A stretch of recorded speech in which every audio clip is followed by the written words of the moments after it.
Shadows of the past. Gray, damp Louisiana stretched along the horizon with endless fields of sugarcane, dense swamps, and an inexpressible silence broken only by the sound of a lone tractor or the chirping of cicadas. Fog lay low over the land, as if deliberately shrouding this place, not letting in light and warmth. It seemed as if time itself stood still here, like the bell of an old church frozen in time. And in this depth lurked darkness, not the kind that is visible, but the kind that settled in the very earth, in people.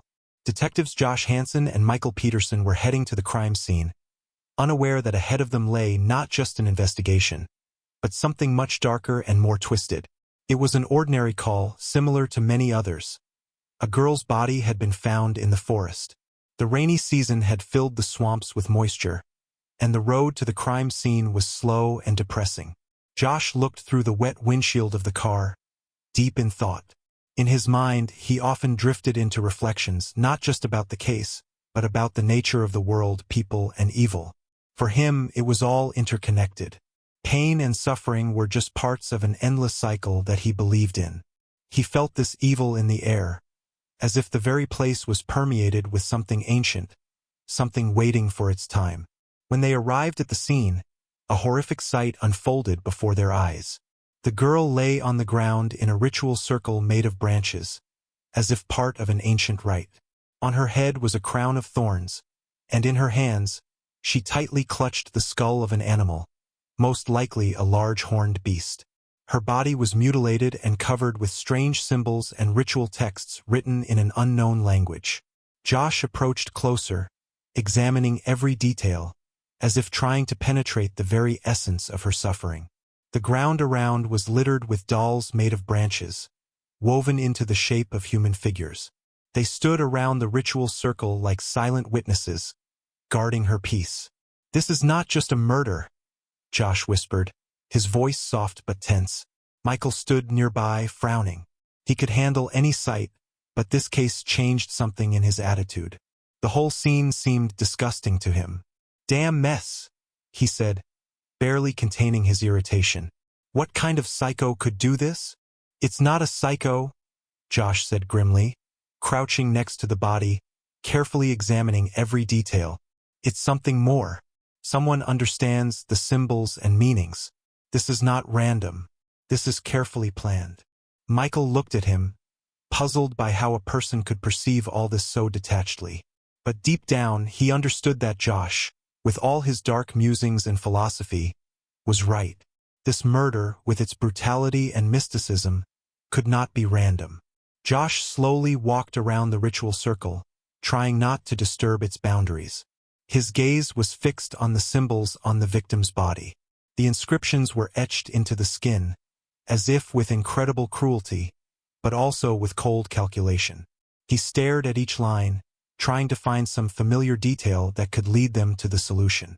This was not just a murder. Everything here pointed to careful preparation and execution. "See these signs?" Josh finally said, addressing Michael, who stood a little distance away, surveying the scene. "These are not just drawings. They look like an ancient language.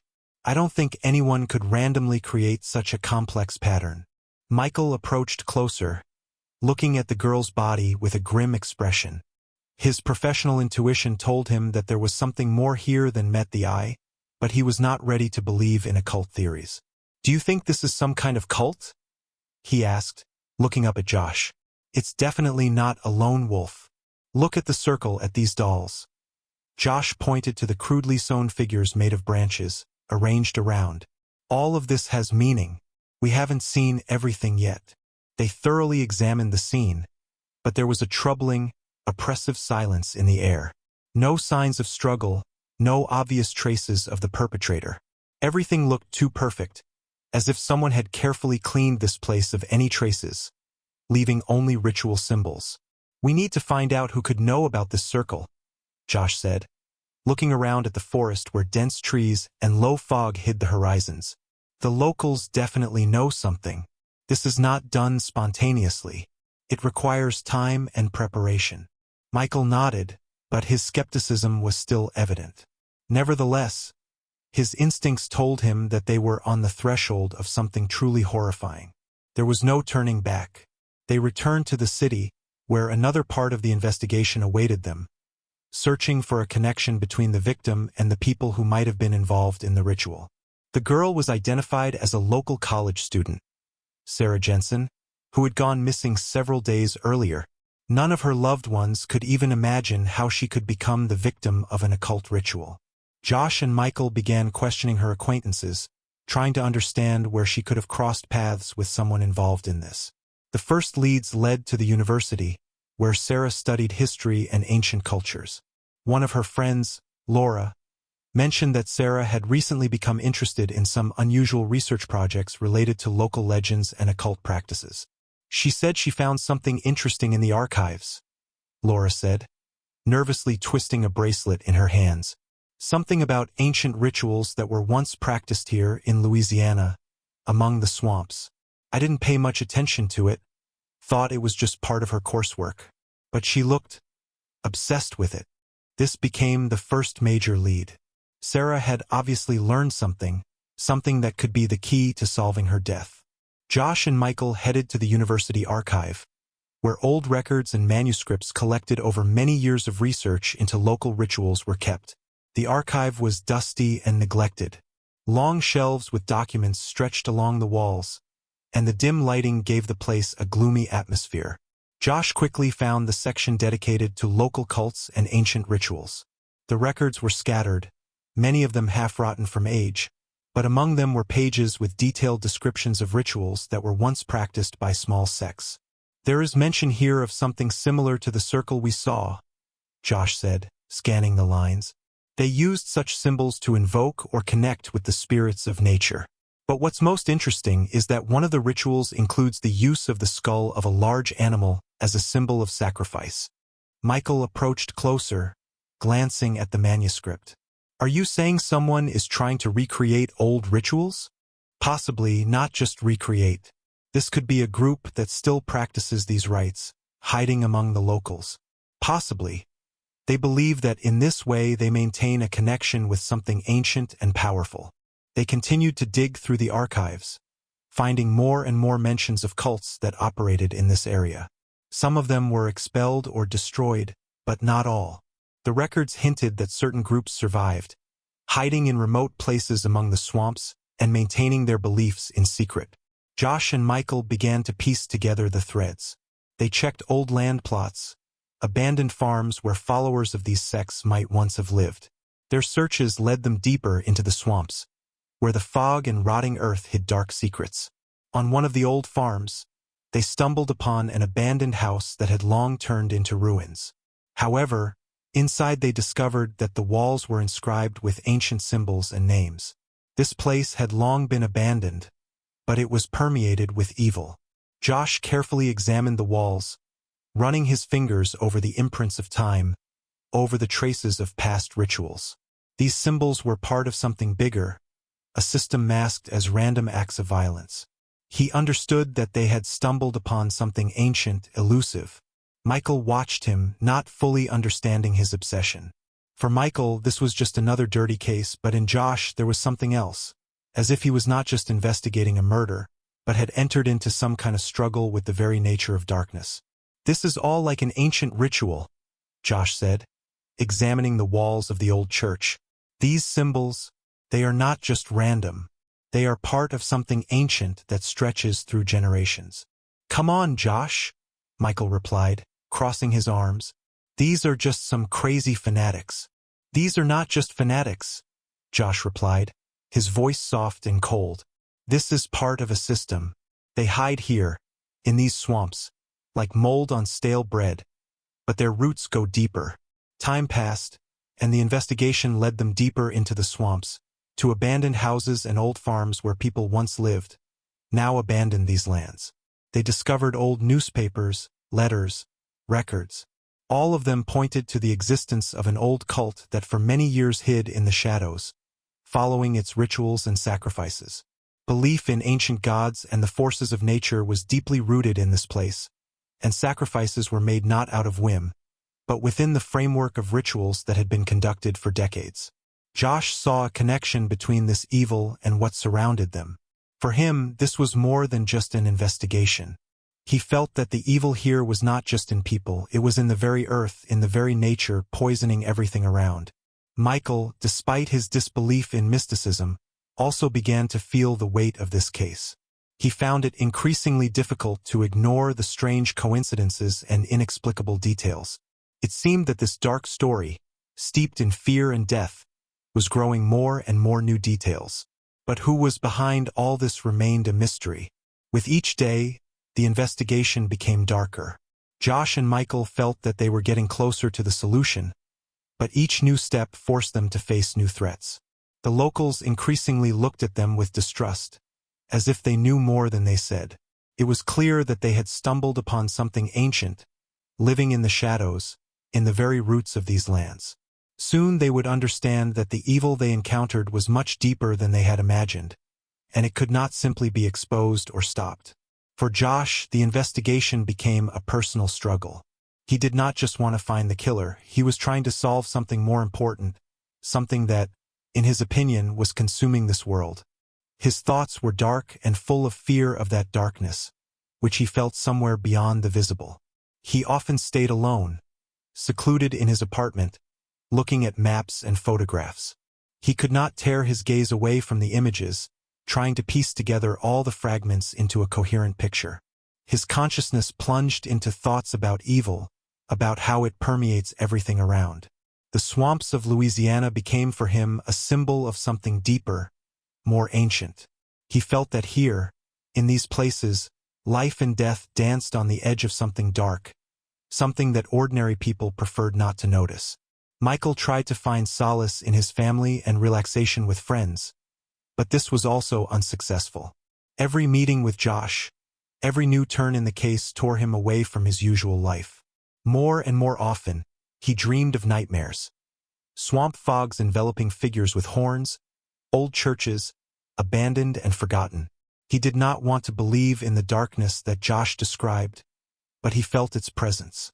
Together they continued to dig, trying to get to the truth, which, it seemed, always eluded them by one step. The swamps kept their secrets, and the deeper they went, the more they felt. The evil here does not just live, it grows, as if nature itself feeds it, nourishes it, like the roots of trees gnawing into the earth. Days turned into weeks, and the investigation led Josh and Michael deeper into the darkness of the local swamps. Each new piece of evidence revealed more horrifying details. They interviewed several people connected to the victim, including her professors and colleagues. But it was one of Sarah's old acquaintances, a guy named Adam, who led them to a new lead. He reported that in the last few months, Sarah had been meeting with people who claimed to be conducting research into occult practices. One of them even called himself a pilgrim. "I met them once," Adam said, nervously rubbing his hands. "They were strange. They always talked about restoring the connection with ancient forces. I tried to dissuade her, but she was too obsessed." The detectives squeezed out of this conversation everything they could. Adam's suspicions pointed to a group of 4 people, 3 pilgrims and their leader, who allegedly called himself the Keeper of Secrets.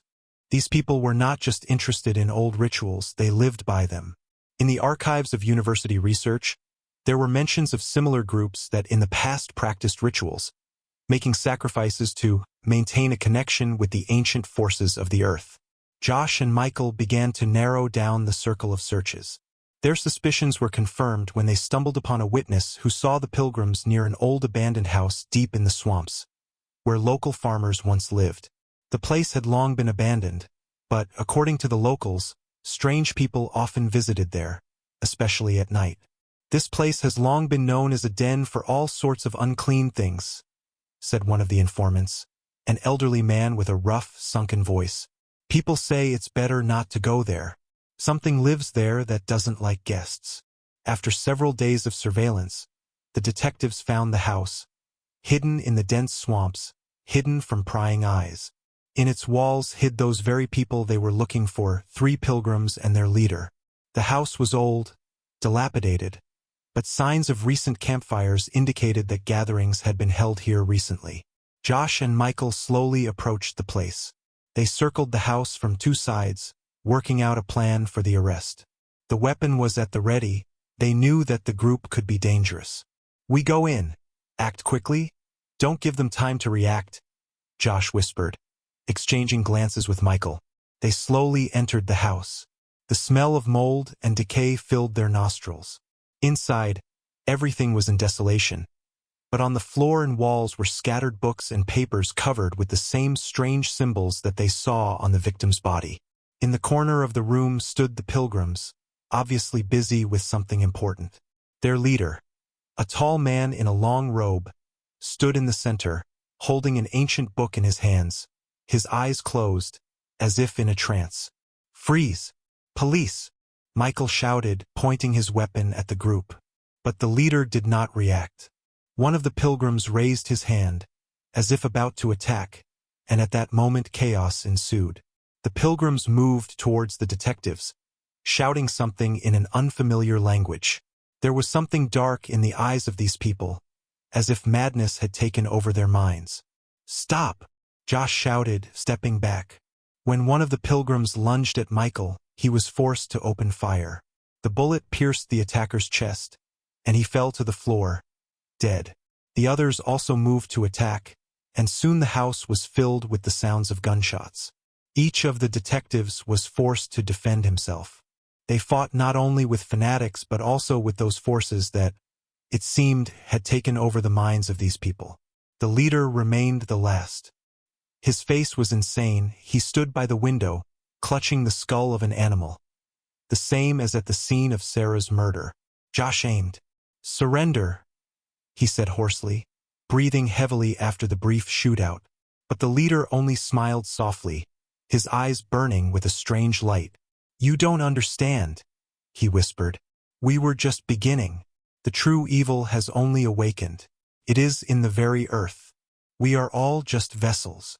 Josh and Michael did not wait for him to make the first move. A simultaneous shot and the cult leader fell dead.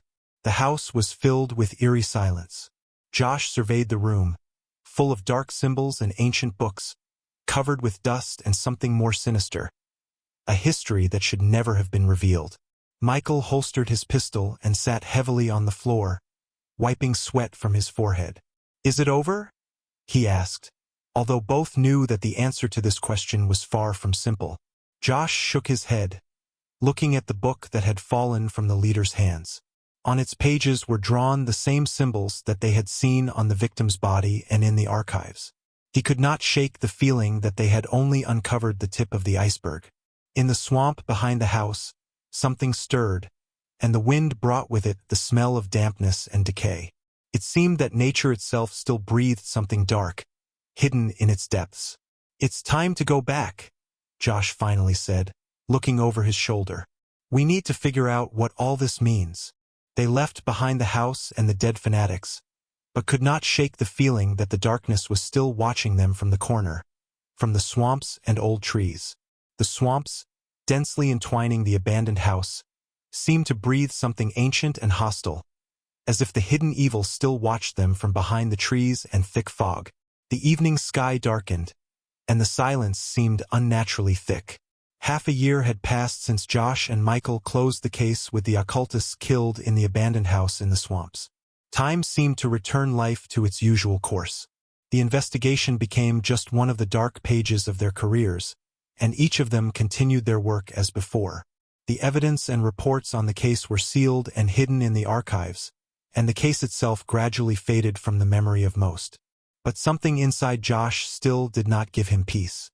Every time he closed his eyes, the same horrific scene appeared before him. A circle of branches, a crown of thorns, a skull in the hands of the victim, and the insane eyes of the leader. His words, "The true evil has only awakened," echoed in his consciousness.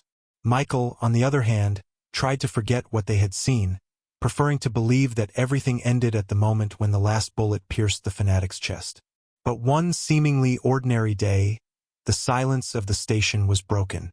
Josh, sitting at his desk and reviewing routine cases, heard the phone operator's phone ring loudly. The operator answered the call, but after a few seconds, his face contorted, and he hurried to the offices. Josh, Michael. The operator's voice sounded unexpectedly sharp. The sheriff wants to see you. Josh frowned and, exchanging glances with Michael, got up from his desk. His heart suddenly beat faster. The feeling that the past was about to catch up with them again was too obvious.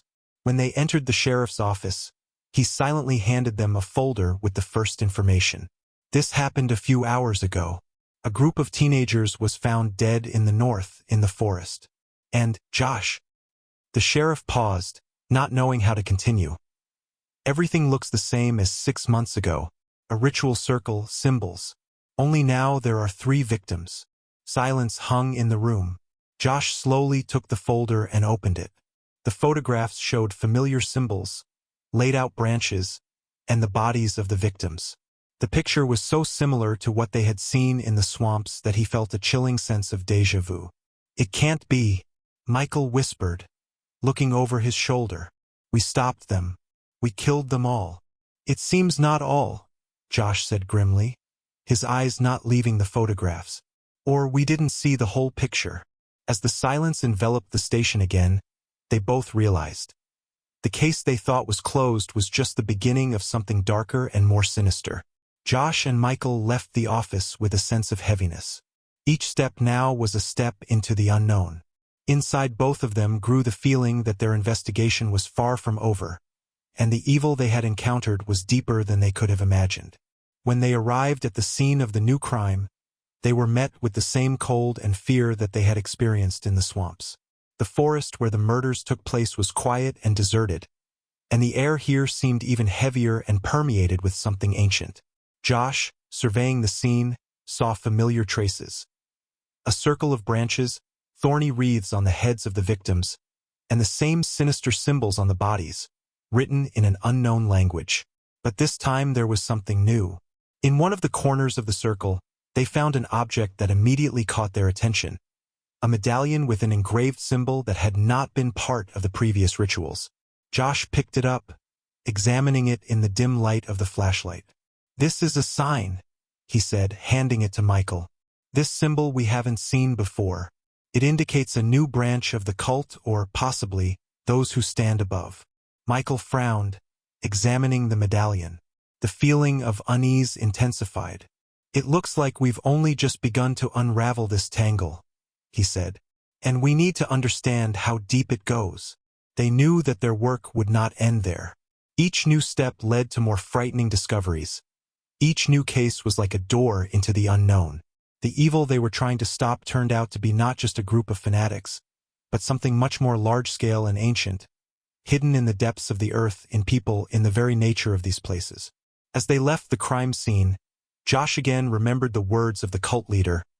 The true evil has only awakened, and now this evil was moving further from the coast, deeper into the heart of the country.